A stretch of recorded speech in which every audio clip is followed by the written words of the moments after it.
रामकृष्ण हरी नर्मदे हर। तर आज आहे 5 जून 2026। आज आमचा अधिक मासातील गाडीने नर्मदा परिक्रमेचा आहे 7वा दिवस आणि आम्ही आहोत सकाळ सकाळी आता उज्जैन या ठिकाणी। सकाळचे आता 5 सव्वा 5 झालेले आहेत। सगळ्या परिक्रमावासियांची आरती झालेली आहेत। सगळे परिक्रमावासी आता बालभोग चाय प्रसादी घेत आहेत। थोड्याच वेळात आमच्या गाड्या येतील आणि आम्ही निघणार आहोत पुढच्या दर्शनासाठी। नर्मदे हर नर्मदे हर नर्मदे हर। सकाळ सकाळी परिक्रमावासी चाय प्रसिद्धी घेत आहेत। नर्मदे हर नर्मदे हर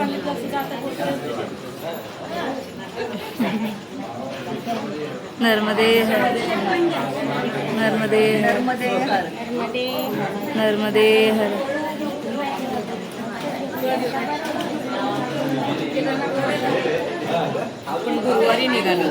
आम्ही निघालेलो आहोत आणि आल्यानंतर प्रथमतः आलेलो आहोत गडकालिका मंदिर।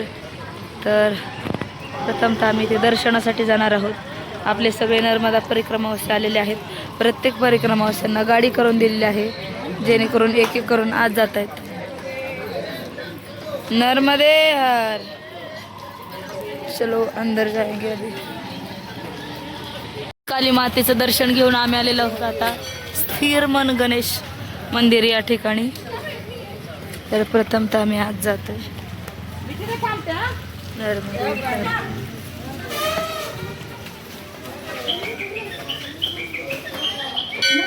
नर्मदे हर। तर आम्ही आता दर्शन घेऊन आलेलो आहोत कालभैरवांचं दर्शन घेण्यासाठी। तर उज्जैनमध्ये प्रचंड पाऊस झालेला आहे, जिकडे तिकडे चिखल आहे आणि जातोय आम्ही आता दर्शनासाठी। चला। पाऊस झालेला आहे, प्रचंड खाली चिखल आहे आणि आम्ही आता कालभैरव दर्शनासाठी चाललेलो आहोत। सकाळची वेळ आहे, 6:30 पावणे 7 झाले असतील।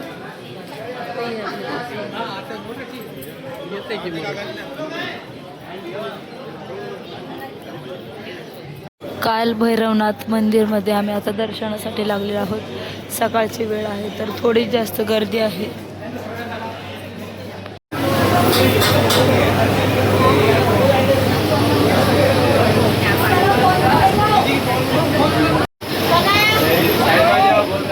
कालभैरवांचं आम्ही दर्शन करून आलेलो आहोत आणि इथे आम्हाला बजरंग बलीचं दर्शन झालेलं आहे। नर्मदे हर।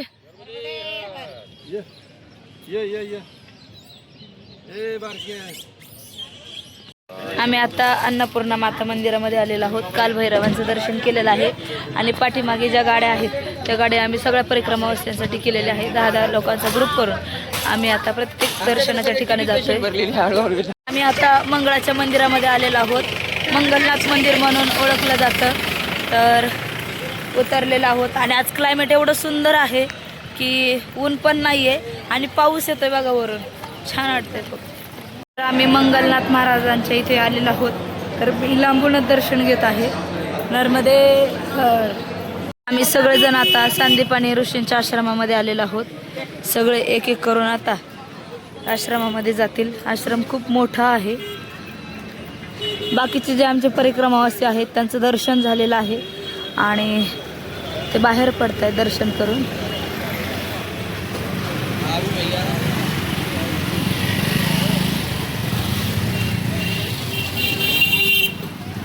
नर्मदे हर नर्मदे नर्मदे हर नर्मदे हर नर्मदे हर नर्मदे हर नर्मदे हर। झालं का दर्शन? चला नर्मदे हर नर्मदे हर।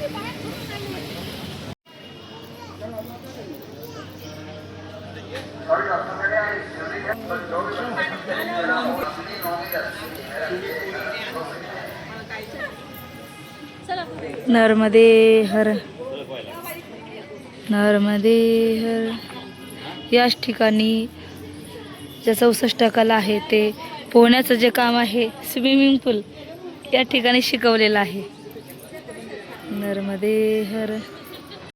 आम्ही आता आलेलो आहोत भर्तहरी गुफेमध्ये. या ठिकाणी खूप मोठी गोशाला आहे आणि गुफा पण आहे. ज्यांना कोणाला सफोकेशनचा त्रास होतो त्यांनी आत जाऊ नये. नर्मदे हर.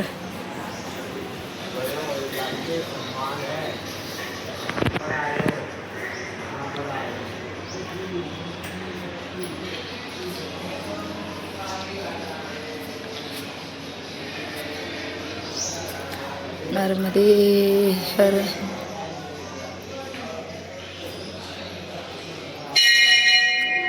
नर्मदे हर. नर्मदे हर. नर्मदे हर. नर्मदे हर.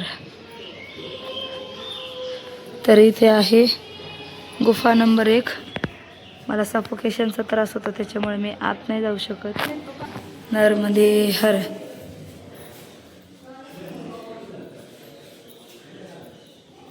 नर्मदे हर.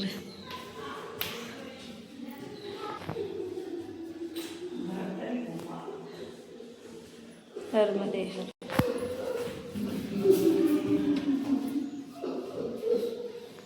नर्मदे हर. नर्मदे हर. नर्मदे हर.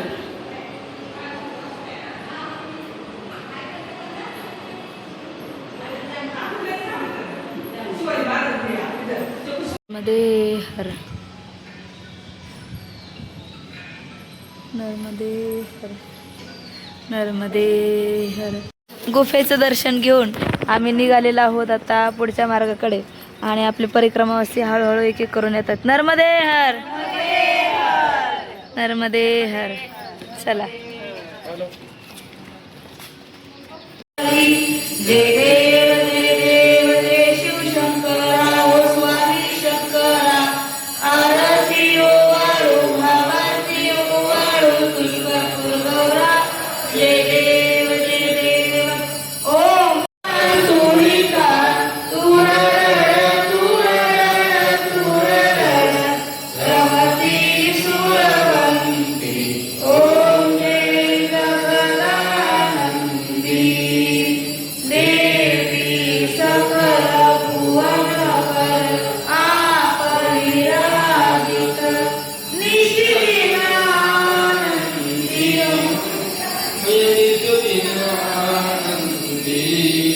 गावत गंगा शंकर सेवक रेवा शंकर तुम भवनेतंती. ओम जय जगदानंदी मैयाजी गोकंचन थाल विराजित अगर कपूरवाती. हो मैया अमर कंठ में विराजित घाटन घाट पूर गौरम करुणावतारम संसार सारम भुजगेंद्रहारम सदा वसंतं हृदयारविन्दे भवं भवानी सहितं नमामि. भवं भवानी सहितं नमामि. सूतवाडवेषु पंडितेषु ते नटे दुरन्त पाप तापहार सर्वजन्तु शर्मदे. त्वदीयपाद पंकजं नमामि देवि नर्मदे. इदं तु नर्मदाष्टकं त्रिकालमेव ये सदा पठन्ति ते निरन्तरं नयन्ति दुर्गतिं कदा. सुलभ्य देव दुर्लभं महेश धाम गौरवं पुनर्भवानरानं विलोकयन्ति रौरवं. त्वदीयपादपङ्कजं नमामि देवि नर्मदे.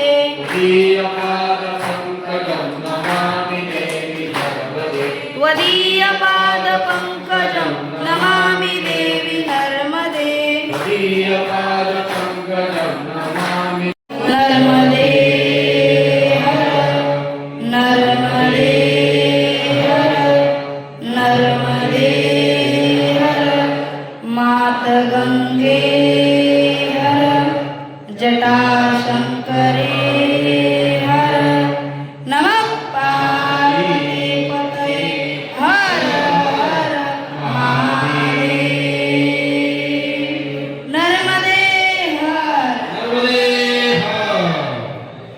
आरती झाल्यानंतर या ठिकाणी भोजन प्रसादीसाठी परिक्रमावासी थांबलेले आहेत. नर्मदे हर, नर्मदे हर, नर्मदे हर, नर्मदे हर, नर्मदे हर, नर्मदे हर, नर्मदे हर, नर्मदे हर, नर्मदे हर, नर्मदे हर, नर्मदे हर. परिक्रमावासी या ठिकाणी भोजन प्रसादीसाठी बसलेले आहेत. नर्मदे हर.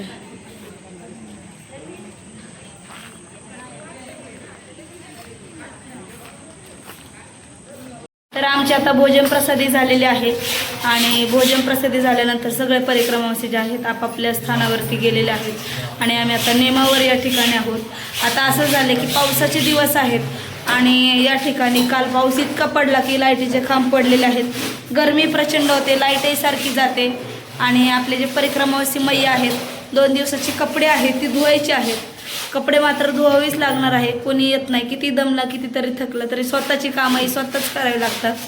तर या ठिकाणी आपल्या माताजी आहेत, रात्रीचे आता 11:30 झालेत तरी कपडे धुण्यासाठी बसलेले आहेत. यार मैया कसं वाटतंय कपडे धुताना? रात्रीचे 11:30 झालेत. मग काय करणार, जेव्हा मिळेल तेव्हा कपडे धुतलेच पाहिजे, नाही तर मग उद्या घालायला प्रॉब्लेम येणार. त्यांच्या चेहऱ्यावरती एवढी थकान आहे तरी पण कपडे धुते आणि एकाच बाथरूम मध्ये 3 जणी. बघा ही तर दुसरीच आयड आहे, बेसिन मध्ये कोण कपडे धुत.